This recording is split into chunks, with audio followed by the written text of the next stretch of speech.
우리에게 주시는 하나님의 말씀은 누가복음 2장 43절부터 48절 말씀입니다. 신약성경 90쪽에 있습니다. 하나님의 말씀입니다. 그 날들을 마치고 돌아갈 때에 아이 예수는 예루살렘에 머무셨더라. 그 부모는 이를 알지 못하고 동행 중에 있는 줄로 생각하고 하룻길을 간 후 친족과 아는 자 중에서 잣되 만나지 못함에 찾으면서 예루살렘에 돌아갔더니 사흘 후에 성전에서 만난즉 그가 선생들 중에 앉으사 그들에게 듣기도 하시며 묻기도 하시니 듣는 자가 다 그 지혜와 대답을 놀라게 여기더라. 그의 부모가 보고 놀라며 그의 어머니는 이르되 아이야 어찌하여 우리에게 이렇게 하였느냐. 보라 네 아버지와 내가 근심하여 너를 찾았노라. 아멘. 이 시간 담임 목사님 나오셔서 성탄 가족이라는 제목으로 하나님 말씀 전해주시겠습니다. 큰 은혜의 시간 되시기 바랍니다. 오늘 우리 교회에 새로 등록하신 분들이 계십니다. 우리 잠깐 환영하는 시간 갖겠습니다. 김정순 권사님 인도하셨습니다. 부여읍 계백로에서 오셨는데 이신준 씨 어디 계신가요? 자리에 잠깐 일어나시고 저쪽에 있습니다. 오른쪽에 우리 박수로 뜨겁게 환영합니다. 감사합니다. 잘 오셨습니다. 감사합니다.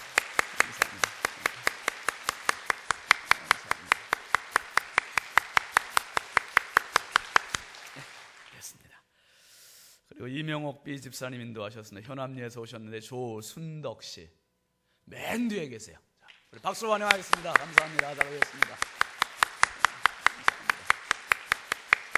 앉으세요. 앉으세요. 감사합니다. 그다음에 백남주 권사님 인도하셨습니다. 가탐리에서 오셨는데 유경임 씨 어딘가 예, 잘 오셨습니다. 감사합니다.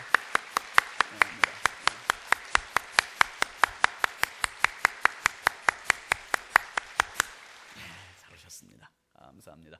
잠깐 기도하고 우리 말씀 나누겠습니다.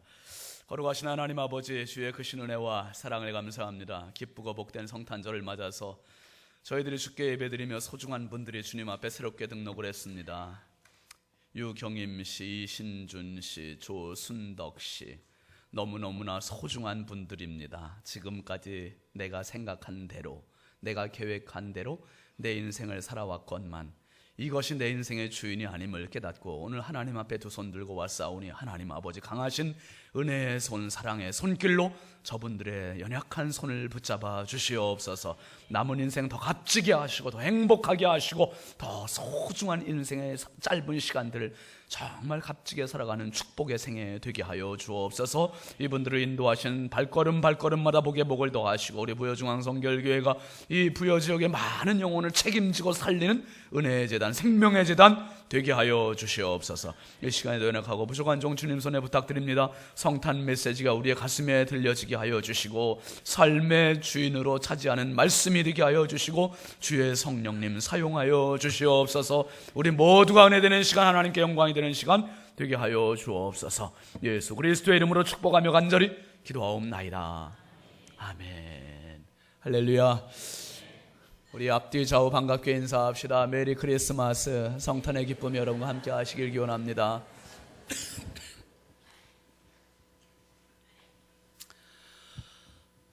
한번 따라합시다. 성탄 가족. 오늘 성탄절 2014년도 성탄절을 맞아서 하나님께 예배하러 나오시는 우리 부여중앙성결교회 모든 믿음의 가족들에게 하나님의 크신 은총과 평강이 가득하시길 주의 이름으로 축원드립니다. 여러분, 기독교는 신비주의는 아니지만 신비로 가득 쌓여 있습니다. 신비주의는 아닌데 신비로 가득 쌓여 있어요. 삼위일체 하나님이라고 이야기하는데 이 삼위일체 하나님을 도무지 사람의 짧은 언어 구사력 가지고는 설명할 방법이 없어요. 어떻게 세 분이면 세 분이고 한 분이면 한 분이, 세 분이시기도 하고 한 분이시기도 하고 한 분이면서 세 분이고 어떻게 세 분이 그렇게 조화롭게 서로 섞이지도 않으면서 한 분이실 수가 있는가? 이 성으로는 도무지 이 세상에서는 어떤 것도 삼위일체 하나님을 설명할 방법이 없을 만큼 신비로운 그러한 교리입니다. 또 예수님께서 부활하셨다. 사람이 죽으면 그것으로 끝이지 죽음 뒤에 어떻게 다시 살아날 수 있을까? 부활을 시간과 공간을 초월해서 다시 살아나실 수 있다는 게 이건 도무지 불가능합니다. 그런데 신비예요. 베일 속에 가려져 있는 신비 미스터리입니다. 하나님의 역사하심입니다. 어떻게 사람들이 정말 맹수와 같은 사람들, 늑대와 같은 사람들이 변해서 순한 양같이 되고, 버림받았던 사람들 숭울주정뱅이가 변해서 그런 선량한 하나님의 사람이 될 수 있을까? 성령의 역사하심이, 성령은 눈에 보이지 않지만 그 역사하심이 너무너무나 신비롭습니다. 그런데 이 기독교에서 신비로운 사건 중에 가장 신비로운 사건은 바로 하나님께서 사람 되신 사건입니다. 할렐루야. 하나님께서 사람 되셨다는 이 이야기는 무엇으로도 납득이 되지를 않아요.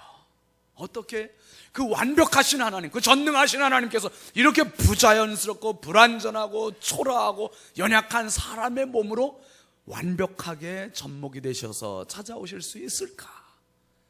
도무지 납득이 되지를 않습니다.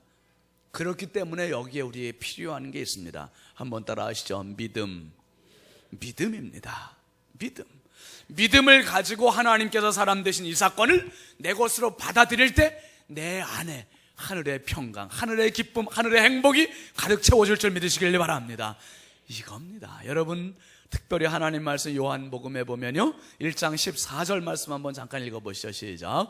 말씀이 육신이 되어 우리 가운데 거하시며 우리가 그의 영광을 보니 아버지의 독생자의 영광이요 은혜와 진리가 충만하더라. 여기 보면 뭐라 그랬냐 하면, 말씀이 뭐가 됐다 그랬습니까? 말씀이 육신이 됐다는 거예요. 말씀이 어떻게 떨어지는 말씀이, 보이지 않는 말씀이 사람의 형상으로 형상화될 수 있을까? 우리 가운데 그 영광이 거하셨고 우리가 그 영광을 보니 하나님 아버지의 독생자의 영광이라는 거예요. 하나님 아버지의 독생자의 영광. 여러분, 이 축복의 계절, 축복의 절기 성탄절을 맞으면서 과연 도성인신 하나님의 말씀이 사람이 되신 이 축복의 사건이 우리에게 어떤 의미가 있을까? 성탄절은 잃어버린 가족을 찾는 절기입니다. 잃어버린 가족을 찾는 절기. 나의 영원한 고향, 나의 영원한 품, 바로 하나님 품으로 돌아가는 절기가, 하나님 손을 붙잡는 절기가 성탄절인 것을 기억하시기를 바랍니다. 여러분, 1983년 6월 30일부터 11월 14일까지 138일 동안 453시간 45분 동안 KBS에서 특별 생방송됐던 이산가족 찾기 특별 생방송 기억하십니까? 잠깐 한번 보시죠. 김인식 씨께서 별명 김인식, 김화자 남매의 첫 상봉으로 시작된 이산가족 찾기 특별 생방송. 아유, 이렇게 만날 줄 진짜 몰랐어요. 엄마 보고 싶어요. 클 때 얼굴 막힌 거 맞아요. 서로가 서로를 확인하는 순간 길고 긴 이별의 서름에 그들은 통곡했다.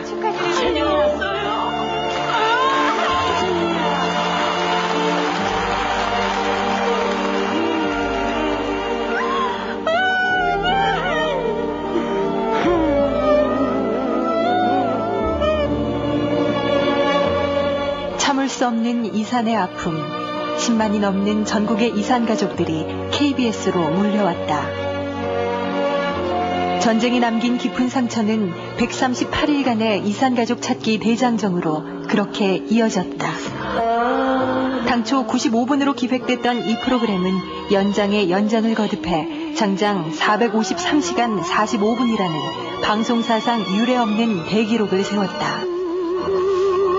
그리움으로 사무친 30년 세월, 1만여 이산 가족이 이 프로그램을 통해 상봉의 기쁨을 나눴다. 그 누구도 예측하지 못한 일이었다. 여보세요? 예. 네, 저희 서울에서 말이죠. 국내는 물론 세계인의 이목을 집중시킨 이산 가족 찾기는 해외 동포에게까지 확산됐다. 죄입니다. 용서해줘요. 이 얘기는 안 해줘. 어머님, 조금 말씀을 천천히 해주세요. 너무나 어려서. 오빠! 해외 위성 중계는 물론 KBS 전국 네트워크를 활용해 이산가족 찾기는 더 활발히 진행될 수 있었다. 나의 성질이 있어. 오빠가 나왔어. 오빠. 세계 언론들이 방송 내용을 연일 대서특필했고 세계 10여 개국 25개 방송사가 이 방송을 자세히 보도했다.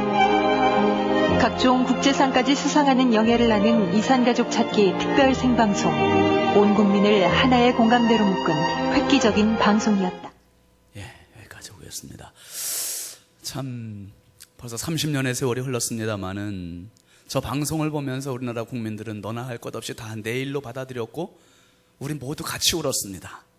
서울에서 부산에서 전화 연락이 되고 서로 만나고 10만 929건이 접수가 되고 5만 3천 건 정도가 방송이 되고 1만 189명이 만났답니다. 가족이. 아마 우리 교우들 중에서 혹시 만난 분이 계실지 모르겠습니다. 이게 가족입니다. 세상에서 가장 소중한 사람, 그 사람은 가족이에요. 가족.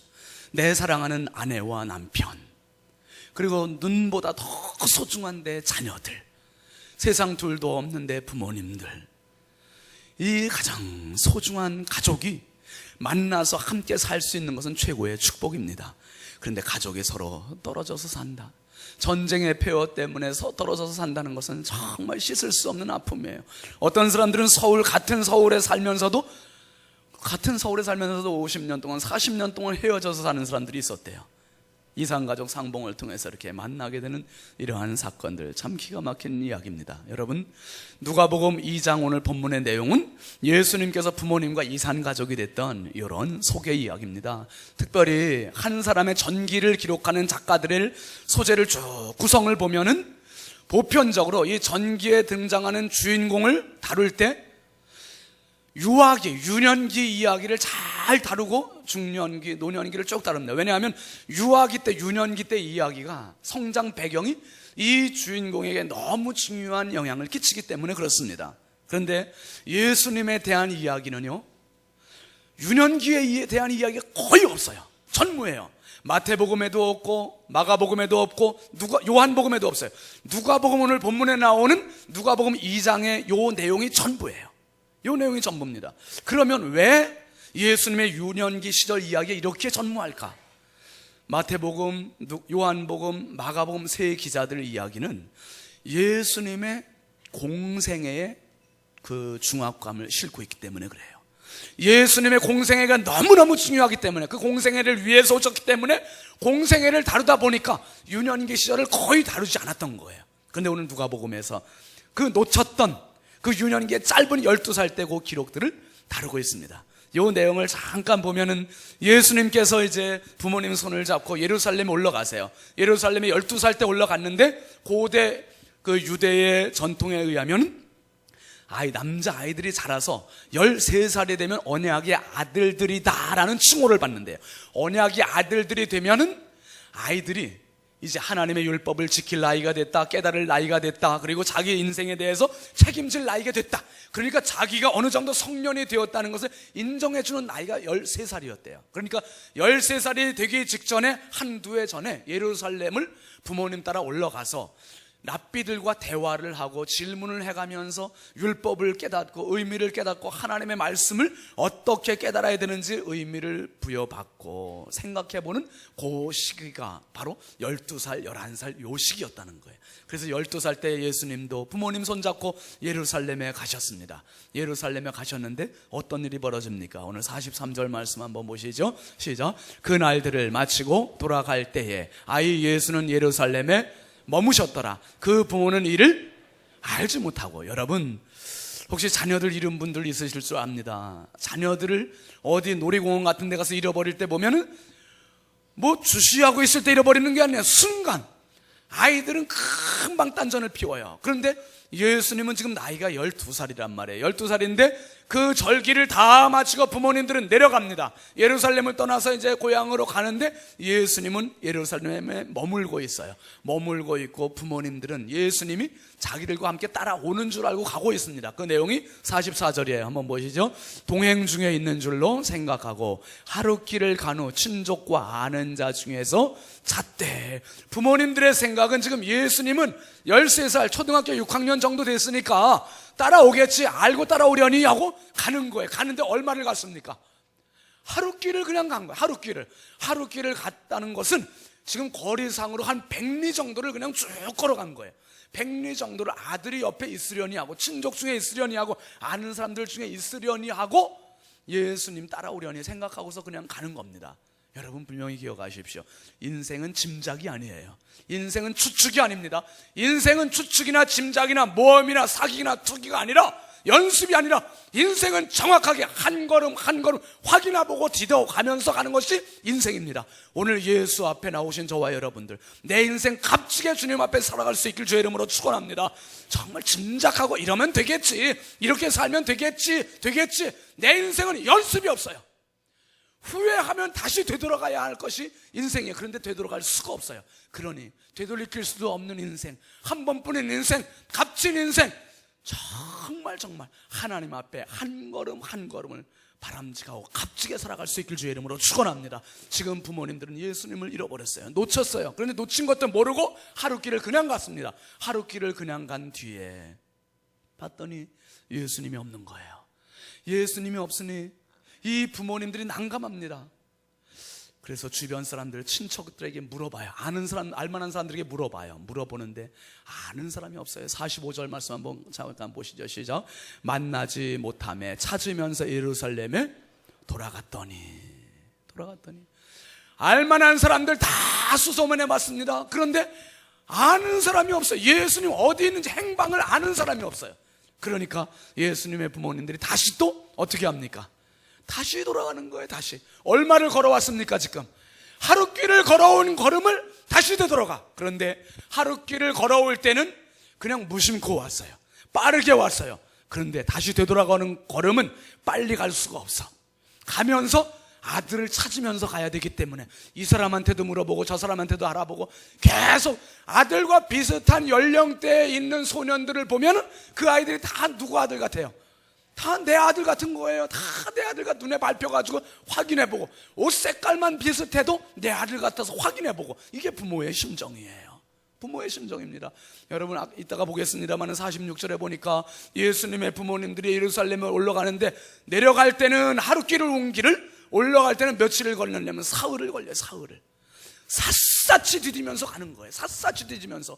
여러분, 한 번 사기 맞은 사람, 한 번 도둑 맞은 사람은 정신이 바짝 나는 거예요. 한 번 건강을 질병으로 잃은 사람은 정신이 바짝 나는 거예요. 운동하는 사람들 보면 건강한 사람이 운동하는 사람도 있지만은 건강하지 않은 사람이 운동하는 경우가 많아요. 질병으로 건강을 잃은 사람, 암으로 사형 선고를 받았다가 고침 받은 사람, 이런 사람은 정신이 바짝 나는 거예요. 그래서 남은 인생 더 건강하게 살아야지. 그래서 추운 겨울에도 막 운동하고, 더워도 운동을 하고, 건강을 위해서라면 음식 조절도 하고, 술도 끊고 담배도 끊고. 한 번 사기를 크게 당한 사람은 모든 사람들이 다 누구처럼 보여요? 다 모든 사람들이 다 사기꾼처럼 보여. 다 거짓말쟁이로 보이는 거예요. 그러니까 한 번 당하면 그만큼 정신이 번쩍 나는 거예요. 그런데 당하고 나서 정신 차리지 말고 안 당하고 정신 차리면 그 사람이 더 축복의 인생입니다. 할렐루야. 여러분, 우리 모두가 주님 안에서 정말 인생이 이렇게 당하지 않고도 정신 차려서 세상 살아야 돼요. 정신 차리고. 얼마나 많은 죄의 유혹들이 얼마나 많이 우리를 엄습하고 있는지 몰라요. 음란한 것들이 너무 많고요, 거짓들이 너무 많고요, 교만들이 너무 많고, 쾌락들이 너무 많고, 우리를 끌고 있는 것들이 너무너무 많아요. 오늘 우리를 끄는 모든 것들로부터 단절하고 하나님의 사랑의 줄에 묶일 수 있길 주의 이름으로 축원합니다. 하나님의 사랑의 줄에. 여러분, 이 예수님의 부모님들은 지금 제정신이 아니에요. 제정신이 아니에요. 아들을 잃었으니 어떻게 제정신이겠습니까? 여러분, 1991년 3월 26일 날 대구의 한 마을에 또래 아이들 5명이 집을 나갔어요.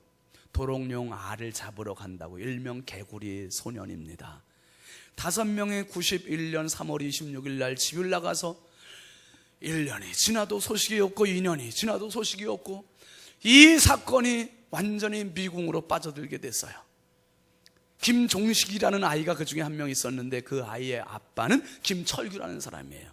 김철규 씨는 자기 직장 생활도 포기하고 아들 찾아서 직업도 개인 화물업으로 전환을 했어요. 그리고 트럭에다가 5명의 아이들의 커다란 사진이 붙은 현수막을 달고 전국을 돌면서 아들을 찾아서 헤매는 거예요. 1991년부터 2001년까지 전국을 찾아다니면서 아들 종식아 그 아들을 찾아다니면서 10년을 헤맸어요. 10년을 헤맸는데 결국 아들을 못 찾고 속 썩고 술로 인생을 보내다가 2011년에 그만 간암으로 세상을 떠났어요.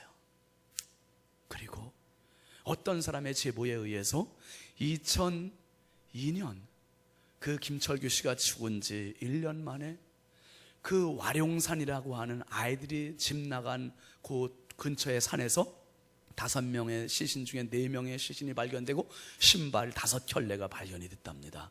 그리고 2006년 3월 25일 공소시효가 다 끝나고 이제는 그 범인도 잡지도 못하고 이렇게 해서 영원한 미제로 지금 남아 있습니다. 여러분, 자식을 잃은 부모의 심정은 누구나 똑같습니다. 행복한들 행복이 아니요, 밥을 먹은들 배부르지도 않고 맛도 모르고 세상에 아름다운 것을 봐도 아름답지가 못하고, 이게 부모예요. 지금 어린 소년 아들 예수님을 잃은 부모들은 전혀 다른 거 보이지 않아요. 이성을 잃었어요. 아들 예수를 찾기 위해서 하늘길을 온 길을 사흘길을 샅샅이 뒤지면서 예루살렘으로 다시 올라갑니다. 올라가는데 46절 말씀 한번 보시죠. 시작. 사흘 후에 성전에서 만난 자 그가 선생들 중에 앉아서 그들에게 묻기도 하시며 묻기도 하시니 듣기도 하시며 묻기도 하시니. 사흘 후에 예수님을 만났는데 어디에서 만났습니까? 성전에서 만났다는 거예요. 너무나 태평하게 예수님을 앉아서 성전에서 선생님들과 대화를 하고 있지, 묻기도 하고 듣기도 해가면서 대화를 하고 있는 거예요. 부모님들은 상상할 수 없었던 이 일에 안도의 숨을 쉬고 너무 반가웠지만 너무나 뜻밖이었어요. 야단을 합니다. 이 녀석아, 엄마 아빠가 너 때문에 얼마나 놀랐는지 알아? 그랬더니 예수님 하시는 말씀이 뭡니까? 49절 한번 보실까요? 시작. 예수께서 이르시되 어찌하여 나를 찾으셨나이까? 내가 내 아버지 집에 있어야 될지를 알지 못하셨나이까 하시니. 여러분, 여기에 중요한 메시지가 숨어 있습니다. 뭡니까? 잃어버린 사람은 아들 예수님이 아니라 누구였습니까? 부모님들이 잃어버렸던 거예요. 부모님들이. 예수님은 있어야 할 자리에 정확히 계셨다는 거예요. 어디에?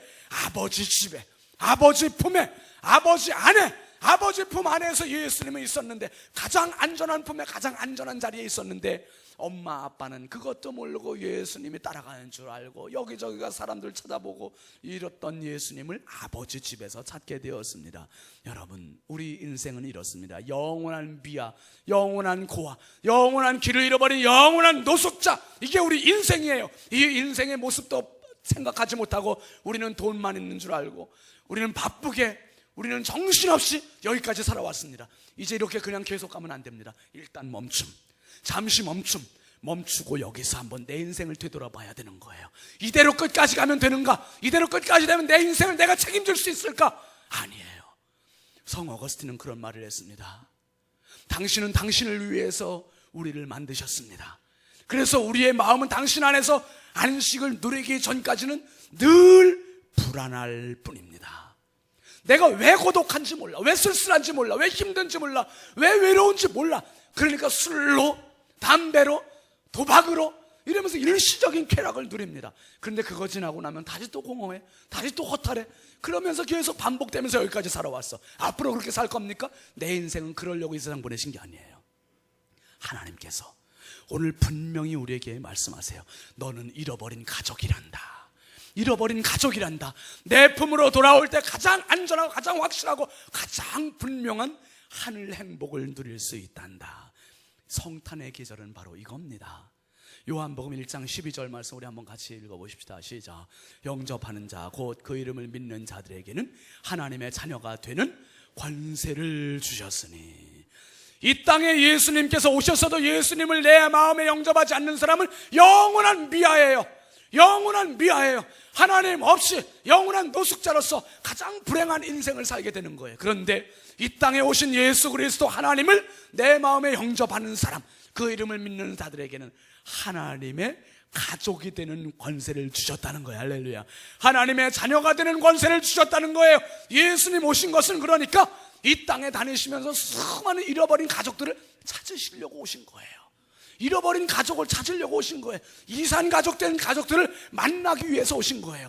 하나님께서는 이 일을 위해서 그 KBS 방송국 사옥에 아까 봤습니다마는 얼마나 많은 사람들이 찾아와서 벽보를 붙이고 아무개를 찾습니다. 언제 1950년 51년 언제 어느 날 어디에서 잃어버린 내 동생을, 내 딸을, 내 아들을 찾습니다. 그런 대자보들이 얼마나 많이 붙었는지, 조금이라도 높이, 조금이라도 잘 보이게 하려고 별의별 방법들을 다 동원해서 길바닥에도 깔고 기둥에도 붙이고 벽에도 붙이고 우산에도 아까 붙이고 다녔지 않습니까? 얼마나 어떤 사람들은 막 에드벌레인데 붙이기도 해요. 그만큼 간절한 겁니다. 하나님께서 이런 방법을 동원하신 거예요. 구약 성경은 수많은 선지자들을 보내시면서 그 사람들에게 계속해서 돌아오라 하나님 품으로, 하나님 안으로, 하나님 집으로 돌아오라 계속해서 부르셨는데 사람들이 그 소리에 귀를 막는 거예요. 그 소리를 거절하는 거예요. 그리고 그 소리를 못을 받고 죽이기도 하고 채찍질하기도 하고 조롱하기도 하고 무시하기도 하고 마침내 하나님의 그 사랑의 손길을 다 거절했습니다. 하나님의 마지막 방법, 유일한 방법, 이젠 더 이상의 방법이 없는 마지막 방법, 그것은 뭐냐? 내가 직접 옷을 벗고 내려가마. 내가 직접 옷을 벗고 내려가마. 이 땅에 직접 찾아오신 하나님, 그분이 바로 예수 그리스도입니다. 이 땅에 직접 찾아오신 예수 그리스도, 그분이 바로 하나님이세요. 이 땅에 오셔서 이제는 직접 사람들을 한 명 한 명 만나시고 찾으시는 거예요. 이렇던 내가 내 품으로 와야 된다. 이렇던 내가 내 품으로 와야 된다. 그리고 예수님께서 십자가에 달려 죽으시면서 이 팔을 벌리신 것은 하나님의 팔을 벌리신 거예요. 왜? 잃어버렸던 우리를 찾아서 하나님 품으로 안으시려고, 하나님의 뜨거운 사랑의 품에 우리를 안으시려고 두 팔을 바짝 벌리시고 우리를 안아주신 것을 믿으시길 바랍니다. 여러분, 히브리서 2장 14, 15절 말씀 한번 잠깐 보시죠. 시작. 자녀들은 혈과 육에 속하였음에 그가 또한 같은 모양으로 혈과 육을 함께 지니심은 죽음을 통하여 죽음의 세력을 잡은 자 곧 마귀를 멸하시며 또 죽기를 무서워함으로 한평생 매여 종노릇하는 모든 자들을 어떻게 해요? 놓아주려 하심이니. 14절 다시 보여주세요. 14절 보면요, 자녀들은 어디에 속해 있다 그랬습니까? 혈과 육에 속했다는 거예요. 이 혈과 육신을 갖고 있다는 거예요. 그런데 예수님도 똑같은 모양으로 혈과 육을 함께 지니셨다는 거예요. 왜? 그렇게 지니심을 통해서 죽으려고 오셨다는 거예요. 죽으려고. 혈과 육만이 죽을 수 있어요. 예수님은 혈과 육을 통해서 죽으시고, 죽으심을 통해서 뭘 하시려고? 죽음의 세력을 잡은 악한 마귀 사단을 멸하시려고, 마귀의 세력을 멸하시고, 그 다음에 뭡니까? 15절에 보면 죽기를 무서워하고 한평생 죽음에 매여 종노릇하고, 사망에 매여서 종노릇하고 죄에 매여서 종노릇하는 우리 인생을 어떻게 하려고? 놓아주시려고. 마귀에게 붙잡혀서 지금도 하나님의 가족이 못된 사람들이 너무 많다는 거예요. 나는 그렇게 인정하지 않고 싶다 할지라도 그 상황 속에 놓여있는 사실이에요. 여러분, 하나님께서 이 땅에 오신 것은 이 엄청난 프로젝트를 가지고 오신 거예요. 인류의 구원이라고 하는 엄청난 프로젝트를 가지시고 이 땅에 침범하셔서 BC와 AD로 나누셨습니다. 내 인생 죽을 때까지 BC 기원전, 예수 그리스도 전, 주 전의 인생으로 사는 사람도 있어요. 그런데 예수 그리스도를 만난 그 순간부터 죽기를 무서워하고 종처럼 매여 사는 그 영원한 종살이에서 벗어나서 자유함을 얻고 영원한 하늘 백성이 되고, 이 일을 위해서 하나님께서 이 땅에 오셨다는 거예요. 이제 우리가 성탄을 맞으면서 이 성탄의 의미를 깊이 한번 생각해 보는 겁니다. 잃은 가족을 찾는 절기가 성탄절이에요. 마귀의 가족에서, 마귀의 종에서 이제는 영원한 하나님의 가족으로, 할렐루야, 영원한 하나님의 품에 안기는 절기가 성탄절입니다. 오늘 새로 오신 분들도, 그리고 오신 지 얼마 안 되신 분들도, 기존의 모든 성도들도 내가 하나님 가족 되는 거, 그 절기가 성탄절이에요. 내가 하나님의 가족, 잃었던 사람이 하나님 품에 안기는 것, 여러분 서울에서 전화 수화기 들고 부산에 있는 가족에게, 독일에 있는 가족에게, 미국에 있는 가족에게 그 잃었던 가족을 확인해보고, 어디서 잃었지?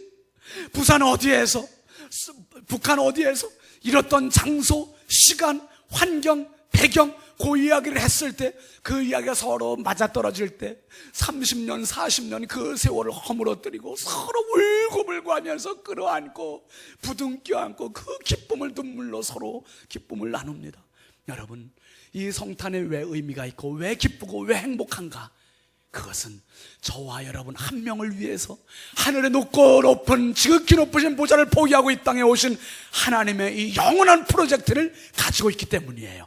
성탄 가족을 만들고 싶으셔서 이 땅에 오신 하나님의 그 가슴 우리 모두가 누리시고, 이제 나도 하나님 가족이 되어서 하나님 가족의 일원이 된 이 기쁨 가지고, 이 행복 가지고 주님 나라 가는 그날까지 가장 행복하게 사는 사람, 그 사람이 이런 인사를 할 수 있는 겁니다. 한번 따라 하시죠. 메리 크리스마스. 메리 크리스마스. 이 인사야말로 최고의 인사입니다. 이 인사야말로 하나님 품에 하나님의 가족이 된 사람이 드릴 수 있는 최고의 인사예요.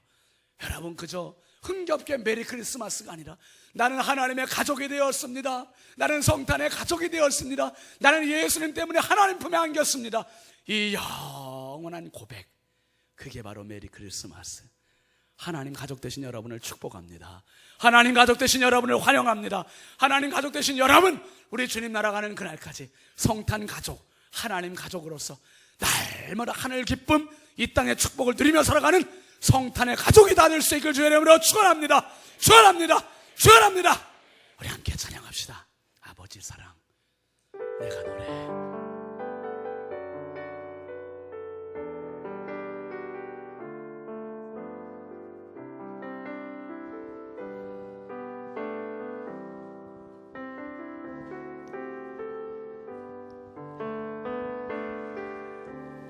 아버지 사랑 내가 노래해,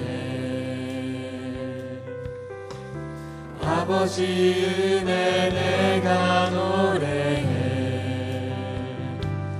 그 사랑 변함없으신,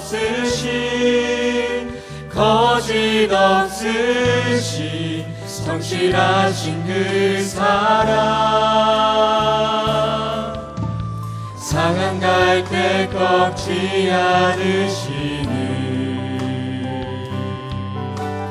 꺼져가는 등불 끄지 않는 그 사랑, 변함없으신, 거짓 없으신, 성실하신 그 사랑,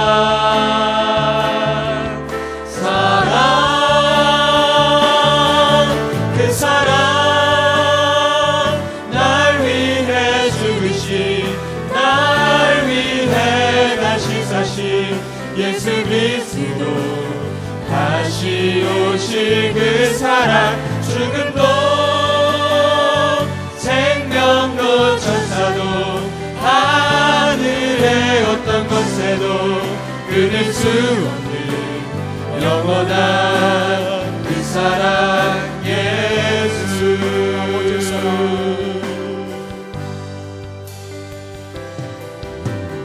아버지 사랑 내가 노래해, 아버지 은혜 내가 노래해. 그 사랑 변함없으신, 거짓 없으신, 성실하신 그 사랑, 상한 갈 때 꺾지 않으시는, 꺼져가는 등불 끄지 않는 그 사랑, 변함없으신, 거짓 없으신, 성실하신 그 사랑, 사랑,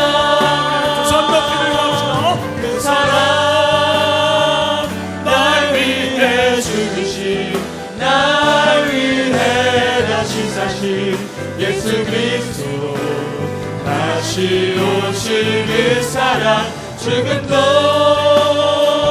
생명도 천사도 하늘의 어떤 권세도 끊을 수 없는 영원한 그 사랑 예수 그 사랑 날 위해 죽으신 날 위해 다시 사신 예수 그리스도 다시 오실 그 사랑 죽음도 생명도 천사도 하늘의 어떤 권세도 끊을 수 없는 영원한 그 사랑 예수.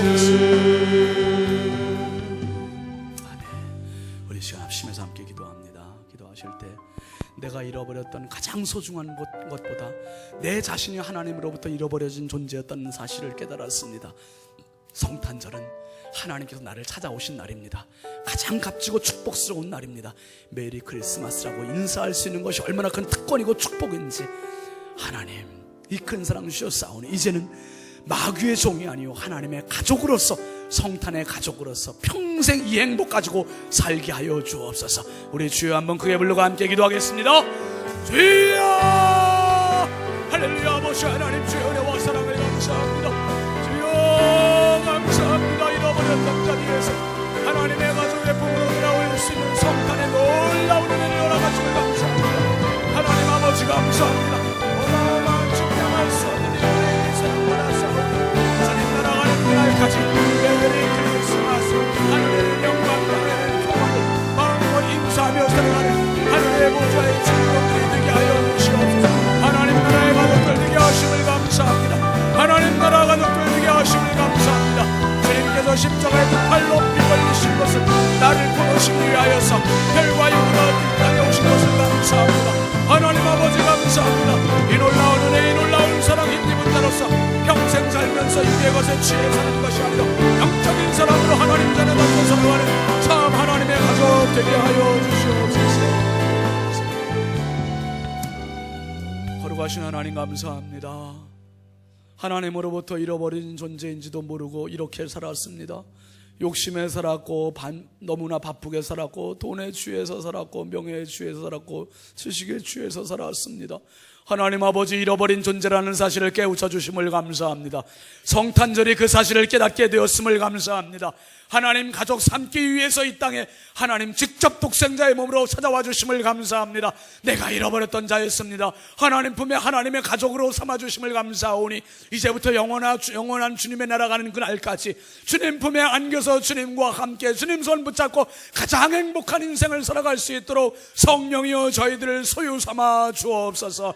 이 시간 예배드리는 모든 성도들이 하나님 아버지의 가족된 것을 감사합니다. 함께 메리 크리스마스 인사하게 된 것을 감사합니다. 영원한 하나님의 자녀로서 행복하게 기쁘게 감사하게 승리롭게 살아가는 가장 값진 인생들 되게 하여 주옵소서. 예수 그리스도의 이름으로 축복하며 간절히 기도하옵나이다. 아멘. 아까 광고했습니다마는 오늘 점심 식사는 전교인 점심 식사 같이 합니다. 떡국 준비했는데요. 그냥 가시지 마시고 다 식사하시면서 교제 나누시기를 바라고요. 그리고 지난 1년 동안 교회 각 부서에서 봉사, 충성, 헌신하신 모든 사역자들에게 조그마한 선물 준비했습니다. 제가 사랑의 연애 편지를 썼어요. 아주 그 편지 쓰느라고 한 2시간 고생했어.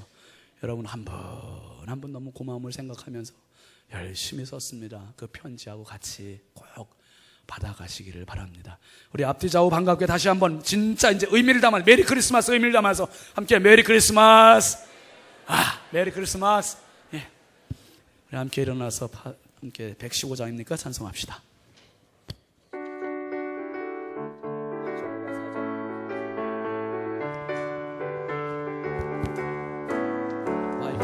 기쁘다 그 주 오셨네.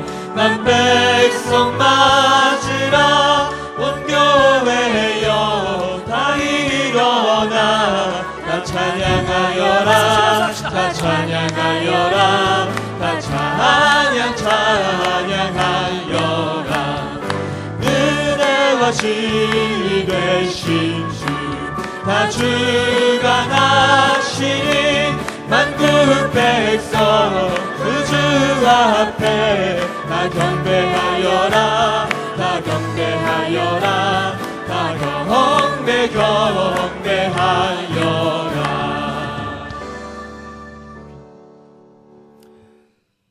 하늘 보자 버리시고 하나님 가족 삼으시기 위하여 낮고 천한 인간의 땅에 오신 주 예수 그리스도의 은혜와 하나님 아버지의 무한하신 사랑하심과 성령님의 감화 감동 내주 교통하시는 은혜가 오늘 하나님 가족 되어서 예수 그리스도를 마음에 모시고 평생 가장 행복한 인생을 살기로 다짐하고 돌아가는 하나님의 가족들 머리머리 위에, 이 나라 이 민족 위에, 지금도 저 북녘 땅에 있는 우리 사랑하는 동족들 위에, 전 세계 위에 이제부터 영원토록 함께 하시기를 간절히 축원하옵나이다.